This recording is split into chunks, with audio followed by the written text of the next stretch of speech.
Smart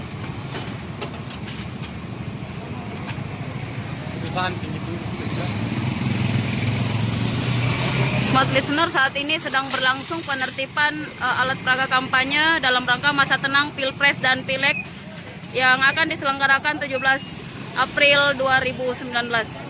Ini teman-teman dari Bawaslu sedang menertibkan alat peraga kampanye yang ada di jalan-jalan.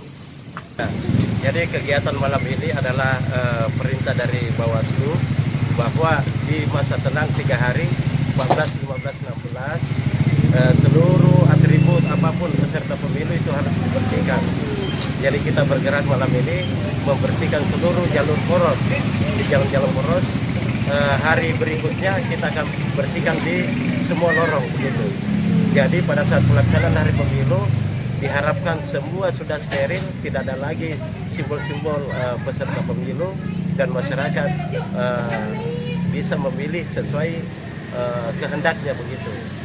Ini dilakukan per kecamatan atau bagaimana Pak? Per kecamatan, jadi kami bergerak per kecamatan. Kami ini Kecamatan Makassar khusus. Jadi kami bergerak menyisir seluruh jalan poros dalam wilayah Kecamatan Makassar. Ada berapa personel Pak yang diturunkan untuk membersihkan atribut-atribut ini Pak? Kami turunkan ada namanya pengawas TPS itu sebanyak 219 orang. Ditambah panwas kelurahan itu ada 14 orang, panwas kecamatan 3 orang, dan di backup oleh Pamong Praja. Berapa hari Pak ini target untuk pembersihan atributnya Kami untuk Kecamatan harapkan Makassar? pada tanggal 16 semua sudah dibersihkan. Jadi target kami sampai tanggal 16.